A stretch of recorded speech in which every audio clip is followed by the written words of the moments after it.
लोकतंत्र टुडे में आज हम बात करेंगे बरेली के टॉप 5 ब्राह्मण नेताओं के बारे में, जिनकी तूती उनके समाज के साथ ही अन्य बिरादरियों में भी बोलती है और इसका असर बरेली की राजनीति में देखने को भी मिलता है। सत्ता चाहे कांग्रेस की रही हो या सपा भाजपा की, सभी दलों में ब्राह्मण जाति का बोलबाला देखने को मिला है। खबर शुरू करने से पहले हम चाहेंगे आप हमारे चैनल लोकतंत्र टुडे को सब्सक्राइब कर लें, साथ ही फेसबुक पेज को भी लाइक कर लें ताकि इसी तरह के वीडियो हम आप तक पहुंचा पाएं। बरेली जिले में भले ही ब्राह्मण जाति अन्य जातियों की तुलना में कम हो, लेकिन सियासी वर्चस्व में कोई कमी नहीं है। इस कड़ी में सबसे पहला नाम है डॉक्टर अनिल शर्मा का। पश्चिमी उत्तर प्रदेश से ताल्लुक रखने वाले डॉक्टर अनिल शर्मा 90 के दशक में बरेली में आए, जहां उन्होंने रियल एस्टेट के कारोबार में बुलंदियों को छुआ तो वहीं राजनीति में उनका एक बड़ा कद भी बन गया। डॉक्टर अनिल शर्मा जब कांग्रेस में राजनीति कर रहे थे तो बरेली और आसपास के जिलों में किसे कहां से टिकट मिलेगा, इसे तय करने में उनकी अहम भूमिका थी। सपा में उनकी अखिलेश यादव से नजदीकियां किसी से छुपी हुई नहीं हैं। डॉक्टर अनिल शर्मा को अखिलेश यादव की किचन कैबिनेट का हिस्सा माना जाता था।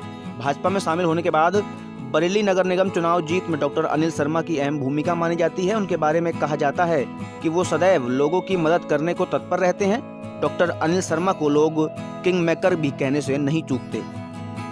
ब्राह्मण नेताओं में दूसरे नंबर पर नाम आता है दबंग विधायक राजेश कुमार मिश्रा और पप्पू भरतौल का। वो 2017 का विधानसभा चुनाव भाजपा से लड़े और बिथरी चैनपुर विधानसभा से जीत दर्ज की।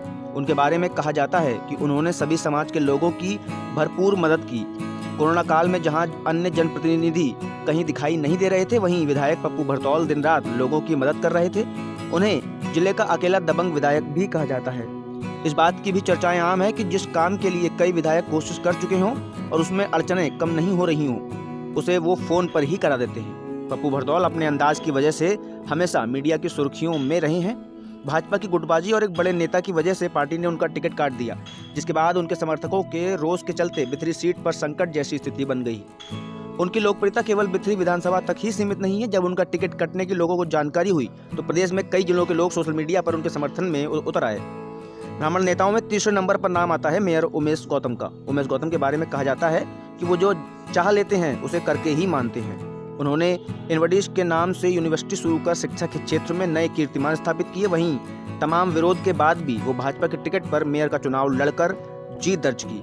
इन दिनों वो बरेली शहर का कायाकल्प करने में लगे हुए हैं। उमेश गौतम ने अपनी राजनीति की शुरुआत बहुजन समाज पार्टी से की थी। शहर की राजनीति के साथ अब उमेश गौतम ने गाँव की ओर भी रुख किया है। पिछले दिनों इनके द्वारा एक भव्य कार्यक्रम कर जिले के साधुओं को सम्मानित भी किया जा चुका है। ब्राह्मण समाज के नेताओं में चौथे नंबर पर नाम आता है भाजपा के जिलाध्यक्ष पवन शर्मा का, जिन्होंने छात्र राजनीति से अपने कैरियर की शुरुआत की। वो बहेड़ी डिग्री कॉलेज के छात्र संघ अध्यक्ष रहे और वर्तमान समय में भाजपा के जिलाध्यक्ष भी हैं। सौम्य और मिलनसार स्वभाव के पवन शर्मा ने अपनी मेहनत और ईमानदारी के दम पर एक गांव से निकलकर राजनीति में कदम रखा और पीछे मुड़कर नहीं देखा।